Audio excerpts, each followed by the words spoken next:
جی السلام علیکم ورحمۃ اللہ وبرکاتہ۔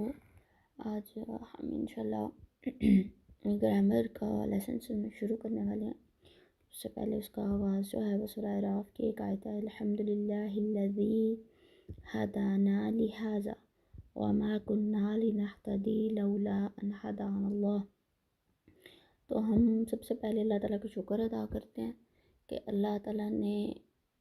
ہمارے لیے یہ ہدایت کا رستہ کھولا ہے۔ الحمدللہ، ہم شکر ادا کرتے ہیں اللہ کا، الذی وہ ذات ہدانا جس نے ہمیں ہدایت دی، لہٰذا اس کی یعنی اس عربی کے سیکھنے کی، وما کننا اور نہیں تھے ہم، لنہتدی کہ ہم ہدایت پاتے، لولا اگر نہ ہوتا، ان ہدان اللہ اگر اللہ ہمیں ہدایت نہ دیتا۔ یعنی ہمارا یہاں تک پہنچنے میں ہماری اپنی کوئی مہارت نہیں ہے، اللہ تعالیٰ نے ہمارے لیے یہ ہدایت لکھی ہوئی تھی، اور کہیں نہ کہیں زندگی کے کسی پہلو میں ہم نے وہ ہدایت اللہ سے طلب کی تھی، تو آج ہم ایک دوسرے کا وسیلہ بن رہے ہیں۔ اللہ تعالیٰ قبول کرے۔ آج کل کے دور کی جو سب سے بڑی ضرورت ہے وہ یہی ہے کہ ہمیں قرآن کا فہم ہو،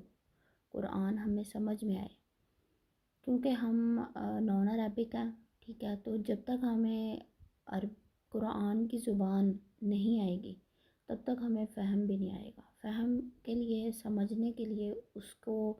ضروری ہے کہ ہم اس کی زبان کو سیکھیں، کیونکہ یہ ہماری مادری زبان نہیں ہے،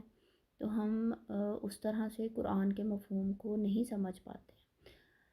اور اسی طرح قرآن میں اللہ تعالیٰ نے کہا وَلَقَدْ يَسَّرْنَا الْقُرْآنَ فَهَلْ مِن مُّدَّكِرٍ، کہ اللہ تعالیٰ نے قرآن کو آسان بنایا ہے تو ہے کوئی نصیحت حاصل کرنے والا۔ اب ہم نے نصیحت حاصل تو کرنی ہے، لیکن سٹل وہی بات کہ جب ہمیں قرآن سمجھ ہی نہیں آئے گا، ہمیں اس کی زبان سمجھ ہی نہیں آئے گی، تو ہم نصیحت کیسے حاصل کریں گے؟ تو الحمدللہ ہم یہاں تک پہنچ گئے ہیں، تو اس کے حوالے سے اللہ کا ہم نے شکر ادا کر لیا۔ ساتھ میں ایک اور چھوٹی سی دعا ہے کہ اللہ تعالیٰ ربی یسر ولا تعسر وتمم بالخیر، کہ اللہ تعالیٰ اس عمل میں جو جس کی ہم نے نیت کی ہے اس میں آسانی پیدا کرے، اس میں مشکل پیدا نہ فرمائے، اور ہمارے لیے یہ کام جو ہے وہ آسان کر دیں۔ تو کمپیریزن اگر ہم کریں تو ہم دیکھیں یونیورسٹی کے جتنی ہم نے اسٹڈی کی ہے، اسکول کی، دنیاوی تعلیم کی، تو اس کے پیچھے ہمارا کوئی فائدہ ہوتا ہے، تو اس فائدے کے لیے جیسے انگریزی زبان ہم سیکھتے ہیں تو اس میں ہمارا فائدہ ہوتا ہے کہ جاب انگریزی کے بغیر نہیں ہے، اور کمپیوٹر انگریزی کے بغیر نہیں ہے، پھر تعلیمات میں کتنی چیزیں انگریزی کے بغیر ممکن نہیں ہیں۔ تو ہمارا چونکہ دنیا کا حصول ہوتا ہے، دنیا کا فائدہ ہوتا ہے، اس لیے ہم اس لیے ہم انگریزی زبان کے پر زیادہ فوکس کرتے ہیں۔ تو چونکہ ہمیں اب آخرت کا حصول بھی ہے، ہم چاہتے ہیں کہ ہم آخرت میں بھی جب ہمارے ساتھ عربی بولی جائے، جنت میں بھی عربی بولی جانی ہے، تو ہمیں وہ باتیں سمجھ آئیں، اور دنیا میں بھی ہم عربی والے بنے، قرآن والے تو ہم ہیں الحمدللہ، تو عربی والے بھی ہم بنے۔ تو اس کے لیے محنت ہے، تو جس طرح سے دنیاوی تعلیم کے لیے ہم نے محنت کی ہے، اسی طرح اللہ تعالیٰ سے دعا ہے کہ ہم عربی کے لیے بھی محنت کریں۔ اور ہم سب کو پتہ ہے کہ اللہ تعالیٰ نے ہم سے یہ وعدہ کیا ہوا ہے کہ ہم ایک قدم چلیں گے تو اللہ 4 قدم چلے گا، ہم چل کے جائیں گے تو اللہ بھاگ کے آئے گا۔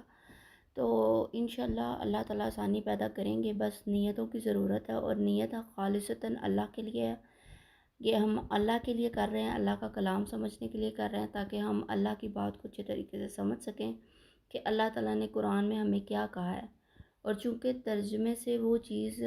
نہیں حاصل ہوتی ہے، آپ بھی پنجابی اسپوکن بھی ہو تو آپ کو بھی پتہ ہے جو پنجابی میں ایک دوسرے کے ساتھ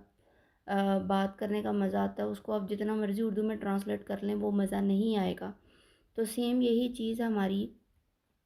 جو ہے وہ عربی کے ساتھ بھی ہے کہ ہم جتنا مرضی اس کو اردو میں کر لیں، لیکن جو عربی کا مزہ ہے وہ ہمیں نہیں آئے گا۔ تو انشاءاللہ آہستہ آہستہ جب ہم سمجھنے لگ جائیں گے، یہ کنسیپٹ کی کلاس ہے، کنسیپٹ اس میں کلیئر کریں گے، پریکٹس انشاءاللہ مزید آگے جب یہ کورس ختم ہو جائے گا تو ہم پریکٹس پہ بھی آئیں گے، تو آپ کو خود پتہ چلے گا کہ مجھے سمپل ترجمے سے وہ مزہ نہیں آ رہا تھا جو ترجمے سے، جو عربی پڑھنے سے آ رہا ہے۔ تو اللہ کا نام لے کے ہم نے شروع کیا ہے، تو اللہ تعالیٰ سے دعا ہے کہ اس کے لیے آسانی پیدا فرمائے اور آپ کا آنا قبول فرمائے انشاءاللہ، اور ہم سب کی یہ کاوش کو بھی اللہ تعالیٰ قبول فرمائے۔